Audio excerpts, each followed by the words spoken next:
Muy buenas, vamos a resolver la opción B del modelo de 2020 que han propuesto para la EBAU en la Comunidad de Madrid.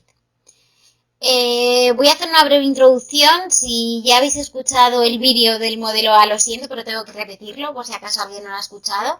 Pero básicamente es que independientemente de la comunidad autónoma en la que estés, yo creo que es interesante que veas este vídeo porque todas suelen estar influenciadas y el modelo tipo de examen es igual para todos, con lo cual como práctica te va a venir muy bien. Lo segundo es que gran cantidad de las preguntas de este examen son de carácter subjetivo, con lo cual lo que yo resuelva y lo que yo os cuente os puede servir como guía, como inspiración, como práctica para reforzar conocimientos, pero es probable que tengáis otros apuntes e incluso otra percepción y otra visión de todo lo que voy a contar, pero hay dos preguntas que sí que tienen que estar exactamente iguales porque son conceptuales y es de aplicación de teoría. Una es la sintaxis, aunque dentro de la sintaxis también se admiten pequeñas variaciones, y la otra es la definición de sinonimia que nos piden en el examen y los ejemplos. Bueno, los ejemplos pueden ser distintos y la definición de sinonimia pues será muy parecida, porque al final el concepto es el concepto, aunque puede que algunos libros la hayan descrito de manera distinta. Dicho esto, vamos a proceder a la lectura del texto y a realizar el examen. El texto que nos plantean en esta opción B es el que veis aquí proyectado y como veis, lo primero que hay que mirar, que siempre lo digo, es ir al final. Almudena Grandes, vivo en la carretera, en El País semanal, 15 de 10 del 2017. Solo con esto ya sé que estoy ante un artículo periodístico, con lo cual ya tengo algo para la pregunta 1C. Entonces, esto es importante. De hecho, si tenéis algún tipo de preferencia por realizar ensayos o por realizar artículos periodísticos, pues directamente veis las opciones, veis quién lo firma y tomáis la decisión. Dicho esto, empiezo a leer. Hay que apoyar a los libreros, nos dicen, y eso es absolutamente cierto. Las librerías se han convertido en trincheras, baluartes de un antiguo negocio que hoy es algo más, un símbolo de la cultura, tal y como la hemos conocido hasta ahora. Sus dueños se han convertido en animadores, agitadores de la literatura, y sus vidas han cambiado tanto como las nuestras. Ahora cuentan cuentos, dibujan murales, dominan las redes sociales, hacen magdalenas en el horno de la cocina de su casa para invitar a sus clientes y hasta cantan si hace falta. Todo por los lectores, esa casta heroica que resiste a viento y marea en territorio hostil. Hace un siglo, la literatura era la única puerta hacia lo maravilloso, que estaba a disposición de un porcentaje importante de la población. Actualmente, cualquiera tiene en su casa 6 o 7 puertas gratuitas y a todo color, que no requieren más esfuerzo que sentarse en un sofá y apretar un botón. No piden mucho, tampoco lo dan, y sin embargo es tan fácil usarlas que la imagen de cualquier persona que empuja la puerta de una librería, solo o en compañía, para pasar media hora mirando las portadas de los libros que reposan sobre las mesas, leyendo las contraportadas, mirando las solapas, tomándolos entre las manos para calibrar su peso, su espesura, su olor, escogiendo al fin el que van a llevarse a casa para sumergirse inmediatamente en sus páginas, es una de las imágenes más conmovedoras que hoy existen. Los escritores, los libros, las librerías no existirían sin lectores. Lo sé, y me alegro infinitamente de encontrarme con ellos. La emoción de mirarlos a los ojos, de uno en uno, compensa las habitaciones de hotel, los madrugones, los paseos a medianoche por aeropuertos inhóspitos, en pos del último vuelo, que siempre se retrasa y que siempre es el que estoy esperando. Tú no me conoces, me dicen de vez en cuando al acercarse a la mesa, pero yo a ti sí, te conozco muy bien, y llevan razón. Entonces recuerdo a todos los escritores a quien yo conocí cuando era una simple lectora, aquellos a quienes miraba de lejos en la feria del libro de mi juventud, y comprendo que soy una mujer muy afortunada, que tengo mucha suerte, muchos motivos para estar agradecida a mi vida y a la de todos los hombres, y todas las mujeres que leen mis libros. Almudena Grandes, vivo en la carretera, El País semanal, 15 del 10 de 2017. Vamos a por la pregunta B1. En el apartado A se nos pide que enunciemos el tema del texto. Según lo que yo he entendido, lo enunciaría del siguiente modo. La autora expone argumentos sobre la necesidad de apoyar a las librerías. En el apartado B de esta misma pregunta nos dicen que detallemos las características lingüísticas y estilísticas más sobresalientes. Bueno, os cuento un poco cómo yo lo haría. Nos encontramos ante un texto periodístico de opinión donde predomina la argumentación o exposición de las ideas de la autora acerca de cómo ha cambiado nuestra valoración de las librerías a lo largo de la historia. La función predominante del lenguaje es la apelativa, pues Almudena trata de convencernos sobre su opinión, estableciendo a su vez argumentos que, en su perspectiva, refuerzan sus palabras, llevándonos a tomar acción en una especie de orden por el bien social. Hay que apoyar a los libreros, nos dicen, y eso es absolutamente cierto. También podemos observar la función emotiva. Lo sé y me alegro infinitamente de encontrarme con ellos. La emoción de mirarlos a los ojos compensa las habitaciones desde.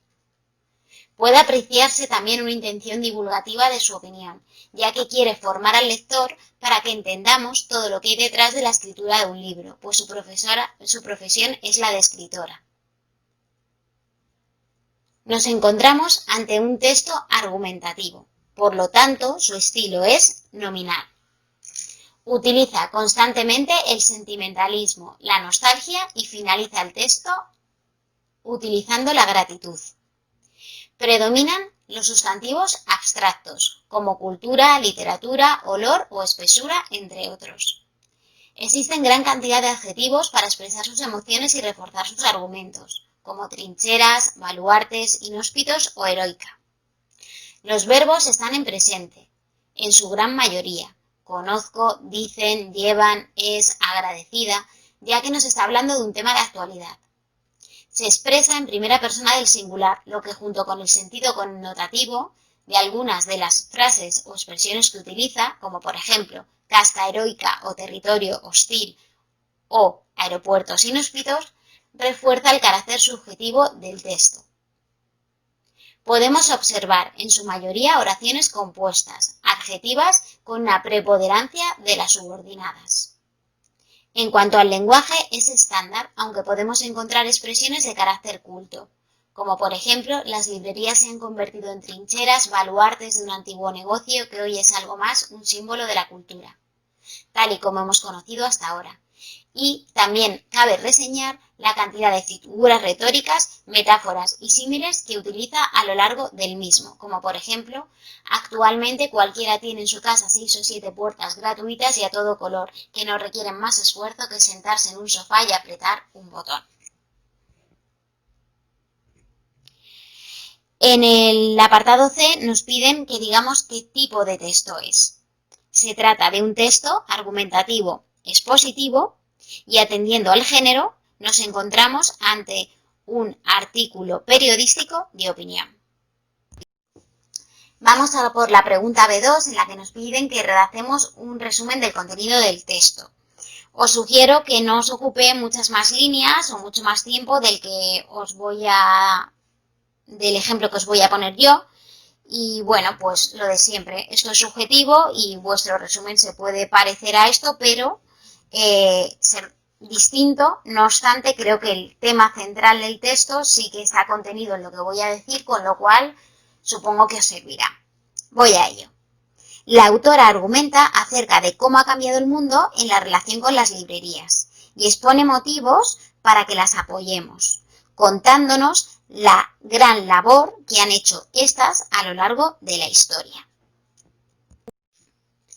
Muy bien, vamos a por la pregunta B3, que se trata de redactar un texto argumentativo a favor o en contra del poder de la lectura para fomentar la fantasía.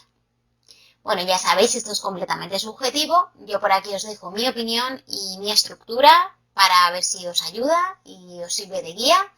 Pero bueno, vuestra pregunta pues será completamente distinta.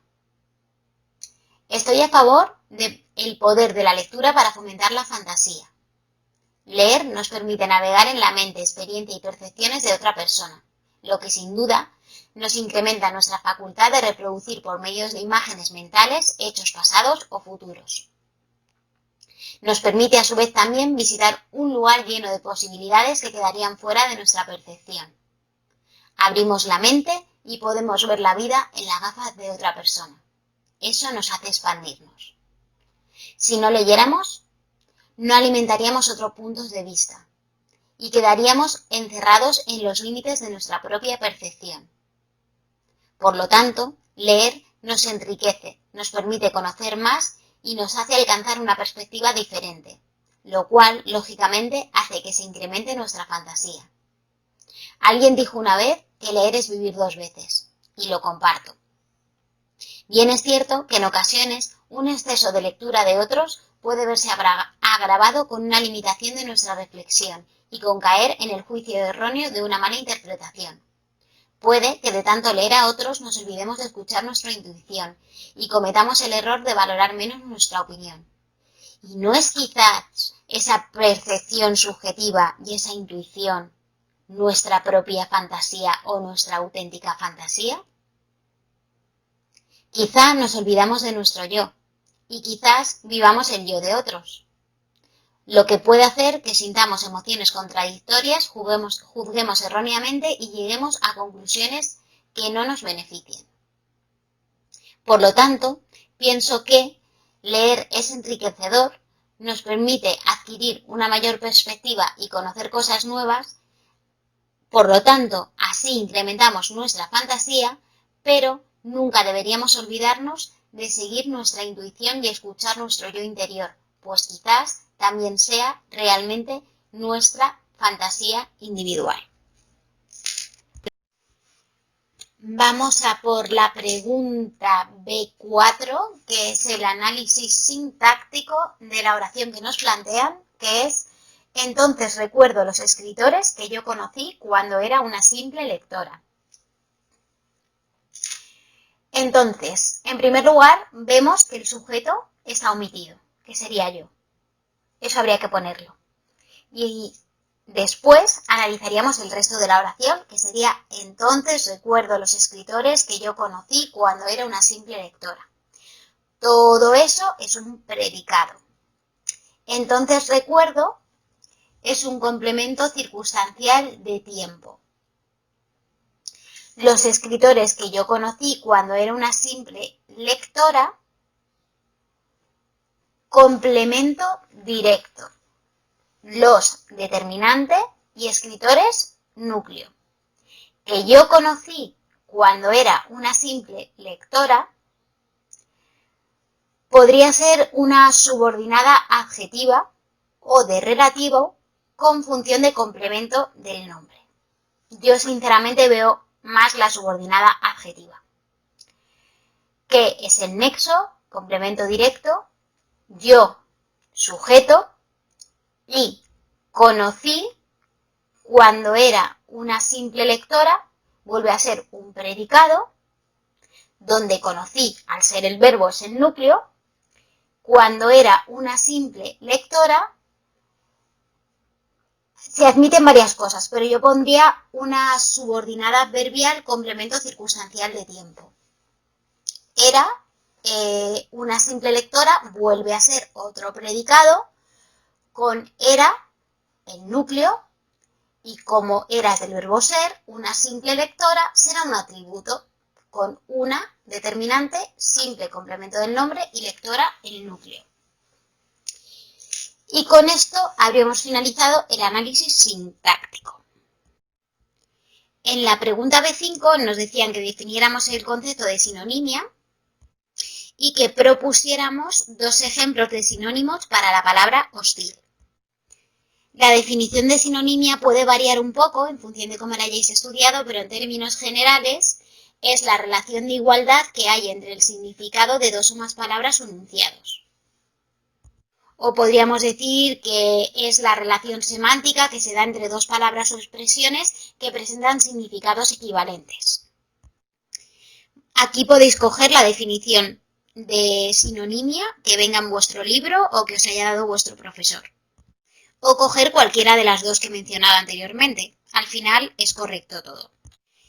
En cuanto a sinónimos de la palabra hostil, podríamos poner, a modo de ejemplo, enemigo, contrario o desfavorable, entre otras. Supongo que lo sabréis, pero la palabra hostil significa que indica una actitud provocativa o contraria sin un motivo alguno hacia otro. Entonces, de ahí un poco los sinónimos que he comentado. Y con esto habríamos contestado a la pregunta que nos planteaba.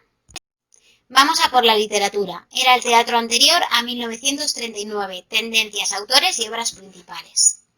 Aquí os digo lo de siempre. Si me habéis visto en más vídeos, perdonadme, pero lo digo por la gente que solo vea este vídeo.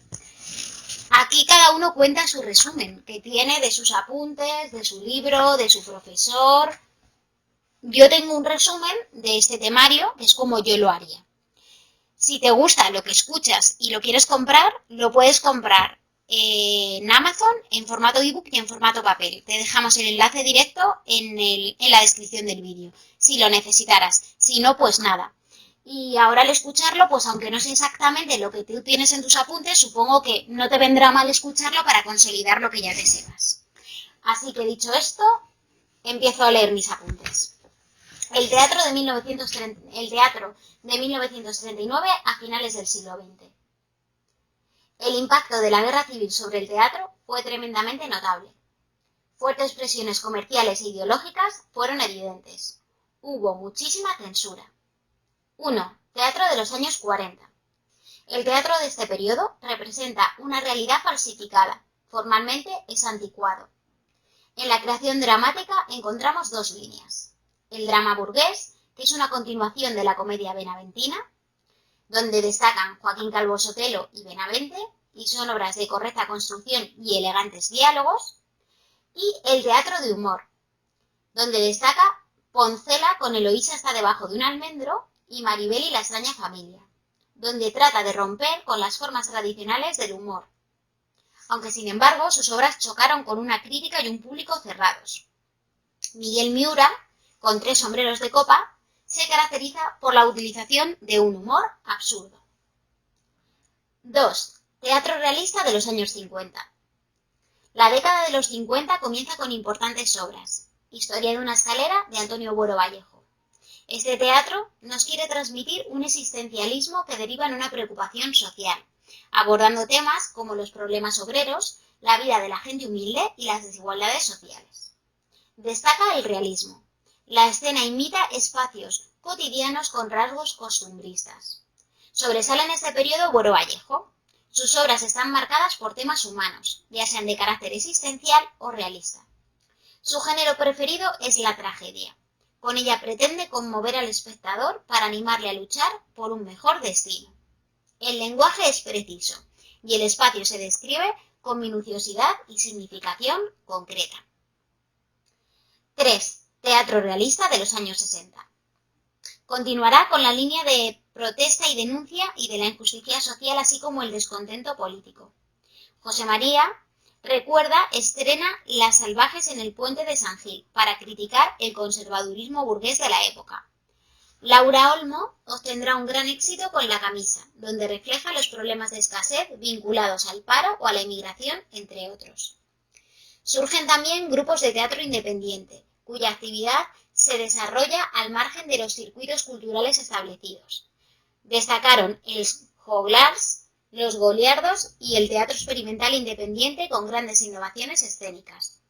Todo el grupo aporta ideas y empleo de improvisación, expresión corporal, danza y música, enfoques críticos no solo dedicados a lo político y social, y un traslado del escenario al patio de butacas y buscando la participación del público.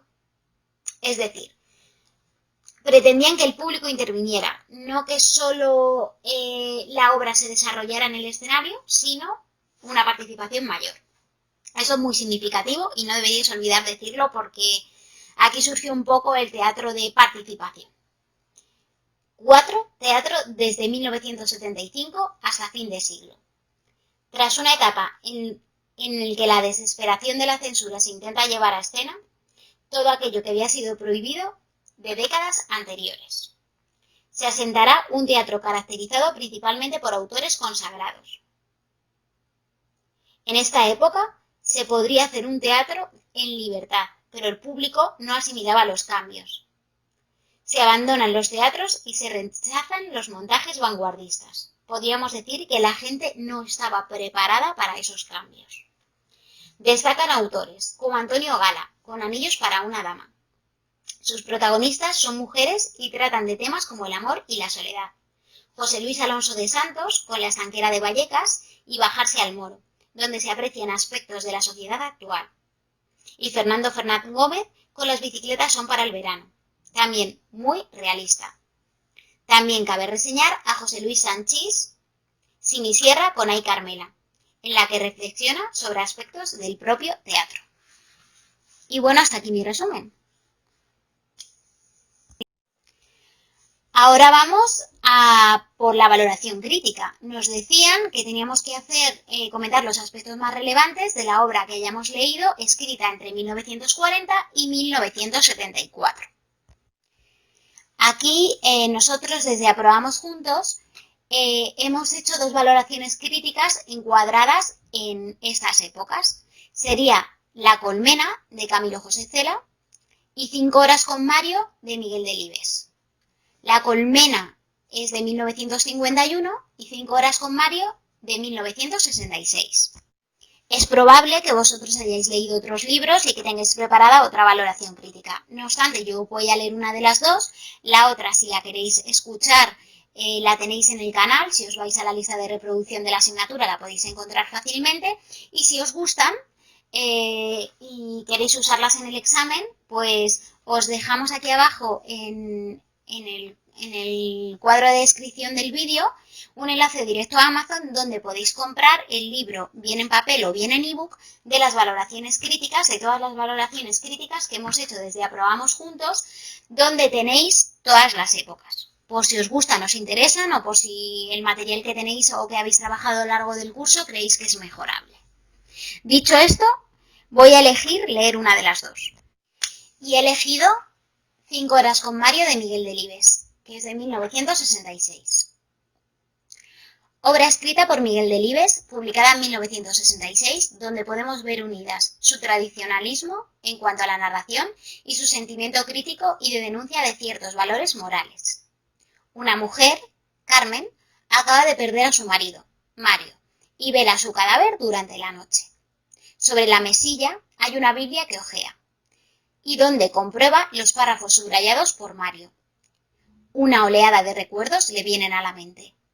La obra se convierte en un soliloquio donde la protagonista, que representa a la burguesía franquista, reprocha a Mario todas sus frustraciones personales. Se trata de una novela de gran penetración psicológica, llegando al fondo del análisis de los valores morales de la sociedad a través de las ideas que Carmen tiene sobre el sexo, el dinero, el matrimonio, la religión o la diferencia de clases. Importante es el trato, análisis y reflexión sobre una historia de infidelidad.